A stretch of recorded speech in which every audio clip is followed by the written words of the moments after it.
Today, I'm going to talk about how we see ourselves, how we tend to criticize and compare, and how we can work towards having a more balanced and fair view of ourselves. While I am a therapist that specializes in the treatment of eating disorders, I'm not going to be talking very specifically about that today, but I do think it's important to start with two valid points: that we cannot tell if someone has an eating disorder by looking at them. And we all experience risk factors that can lead to eating disorders, as well as anxiety and depression. Specifically, we live in a culture that overvalues appearance and achievement, a culture that encourages criticism, both of ourselves and of others, and a culture that supports the myth that flaws are something to be ashamed of versus acknowledging flaws are a normal part of being human. The culture today influences these experiences that we can all relate to. Self-criticism, negatively comparing ourselves to others, struggling to like our bodies or our appearance just as they are, eating super carefully or chaotically at times, and feeling anxious or depressed sometimes. So the majority of my clients are adolescents, teenagers, and young adults. However, my oldest client is in her 70s. Despite all of our differences and our unique life stories, there's significant overlap and commonality in the ways we struggle. We all have an inner critic, and it tends to be very harsh. I've become even more aware of my own while preparing to talk to you today about this topic. The inner critic promises to quiet down if we do this, say that, look this way, or some other future thing we have to achieve. And of course, it's a trick that gets us striving for the A or to lose weight just to find out that it's never enough, and there's always something else we have to do, to be, or become to try to feel like we are enough. Extremes are glorified in our culture today. There's always this sense as well that we need to be the best based on someone else's definition, or else our worth is often in doubt. Grind culture really teaches us that our worth is based in our achievements and our accomplishments. And of course, we can value these things about ourselves, but we can't overvalue them, and we have to know that there's so much more to who we are than these things. I have worked with countless clients, adults and teens and adolescents who have very impressive transcripts and resumes. And despite checking all of these important boxes, they often still feel unhappy and inadequate. This same pattern exists with body image. Regardless of what you look like, regardless of how closely you may or may not align to the ever-changing, evolving, impossible beauty standards, how you look is not positively correlated with how you feel about yourself or your confidence. Okay, in today's world, we are experiencing an alarming mental health epidemic. Demand for services and support have never been greater. It's not a coincidence that at the exact same time, we're also seeing increasing unrealistic expectations and ideals.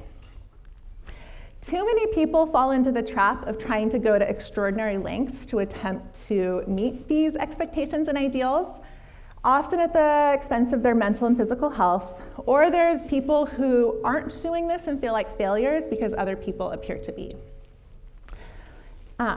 One of my clients recently had the realization during one of our sessions that she feels the only way her life could get better and the only way her problems could improve would be if she could somehow become a robot, which is silly and obviously not at all possible, but this theme comes up all of the time in my work, and it really influences my perspective as a mental health professional.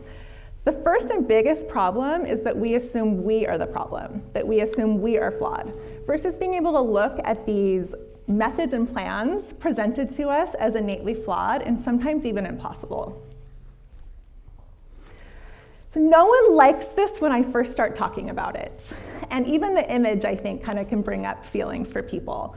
But I strongly believe that self-compassion is a very critical thing we need in order to have a better experience in life. It's also a really challenging thing to practice and can feel really uncomfortable. We naturally have compassion for other people in our lives, but that ability to take some of it and direct it back towards ourselves is, like I said, very, very challenging for everyone. Researchers have studied self-compassion more and more over recent years, and they have identified 3 elements that are associated with the ability to be self-compassionate. The first one's kindness. Second one is mindfulness, and I think sometimes this word gets used a lot, almost as a catchphrase, but what they mean by this is the ability to know what you're thinking about and to redirect it towards what you want to be thinking about and experiencing. And the third one's common humanity, which is such an important concept that we all encounter frustration, we all have limitations, we all make mistakes, and we share the realities of being human. We are not robots, and we were never meant to be. Okay, so as a part of my new client paperwork, I have a series of questions that I ask my prospective clients to fill out before coming in. And included in this are 2 really specific and concrete questions. What are some of your strengths? And what are some of your struggles? Simple questions, not so easy for us to answer. So it's really interesting for me to see how these questions are answered. It's not uncommon for people just to skip them altogether. Some people have a lot to write in one section and very little to write in another. And I think it's pretty safe to say that it's all much easier for us to identify our struggles or our perceived weaknesses. And it can either be really difficult to identify our strengths or incredibly uncomfortable to acknowledge positive things about ourselves. But the truth is we all have both. Sense of self is how we perceive ourselves, and it influences everything that we say and do. In order to have a solid sense of self, we need to be able to appreciate and celebrate our strengths and understand and accept the ways in which we struggle, which again, we all do. And we need to be able to hold both of these because one does not negate or cancel out the other. Okay, so I think it's important to acknowledge that if in some ways you deeply wish you were different, that is very understandable given the culture we live in today.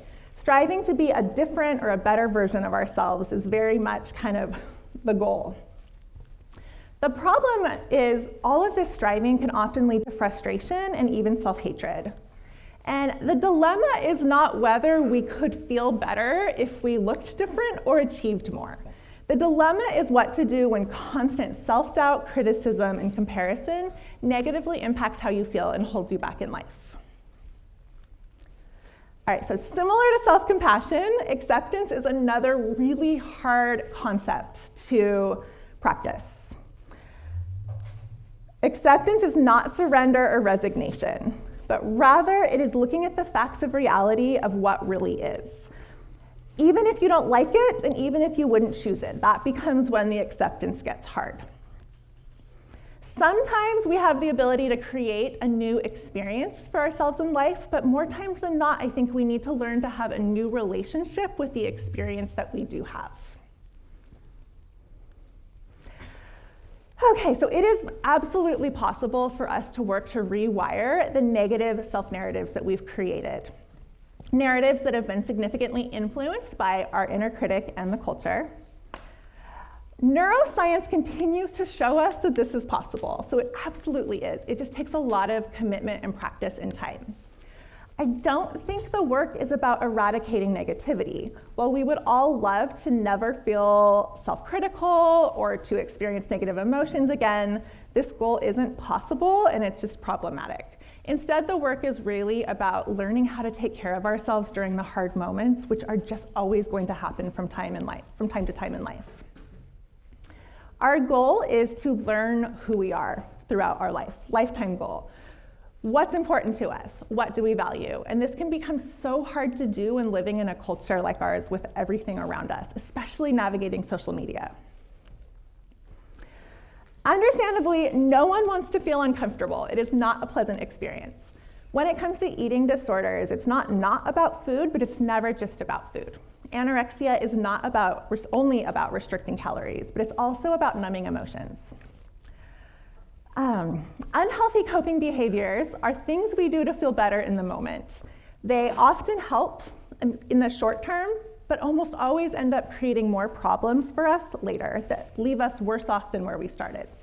And some examples of unhealthy coping include things not limited to disordered eating, overspending, substance use or misuse, self-harm, avoidance, and procrastination. Those last two, avoidance and procrastination, kind of seem benign, but they actually have a pretty big negative impact in our experience. Healthy coping behaviors, on the other hand, do not have the edge of unhealthy coping behaviors, meaning they don't give us that immediate relief we seek when we're really struggling, but they do allow us to learn how to tolerate discomfort, which is one of the most important things we need to learn how to do. We need to, as we tolerate discomfort and become more comfortable with our ability to do so, we can really work through our challenges and learn from our emotions, which exist for a reason. So emotions are intuitive, instinctive feelings, very different from logic or reason. They all serve a very specific purpose. They let us know what we need in the moment, and they help communicate to us what is working and what isn't working for us. Many emotions are uncomfortable, but they are all temporary. When we are experiencing the hard ones, it doesn't feel like they're temporary. It feels like it's going to feel this way forever, but they all pass. And ironically, they will pass more quickly if you do not resist or suppress them. Anger. As a therapist, I find anger to be one of the more complicated and interesting emotions. Anger itself is not negative. However, the effects of repressing or expressing anger sometimes can be negative. It's a basic human emotion, and it's related to our body's stress response. Anger is a very energizing emotion. It can motivate us for action, and it can motivate us to fight. But fighting doesn't have to mean aggression. We can use this energy that we get from anger to help combat injustice, to create and maintain important boundaries, and to advocate for important change. So I really believe that healthy anger plays a critical role in our self-acceptance today. We need to be able to shift the sense of personal failure or not being good enough and be able to direct some of that back to this culture we live in that is giving us these unrealistic expectations and ideals that are full of stigma and injustice and bias. Redirecting some of our shame that we feel towards healthy anger. And shame has a really interesting relationship to anger. It's one of the more painful, toxic emotions, and it's caused by the belief of not being good enough. And interestingly, shame is when we direct anger inward towards ourselves. So it is about kind of redirecting it outward, where it, I think, belongs, most times. So my hope for you all is that you take a little time intentionally noticing how you see yourself. Notice when and how you criticize and compare, and see if there's ways you can try to work towards having a little bit more balance in how you see yourself. In kind of summary, the things we can do to work towards that is to practice recognizing and appreciating our strengths. Understand and accept your struggles, which again, we all have. Learn to lean into the discomfort of self-compassion and acceptance, because it's really important and it's really worth it. Embrace your emotions and learn what you can learn from them. It's important to work hard. I think everyone should stretch themselves, but we really need to learn the wisdom of too much, what is too much for us. And we need to learn what works for us and what doesn't. Everyone needs to figure this out for themselves. And in conclusion, I think the work is in self-acceptance and developing a more solid sense of self when living in our culture today. Remember, it's not about avoiding negativity or challenge, but really rather trusting that we can do hard things, that we can be resilient, and the earlier you're able to do this in your life, the better. Thank you.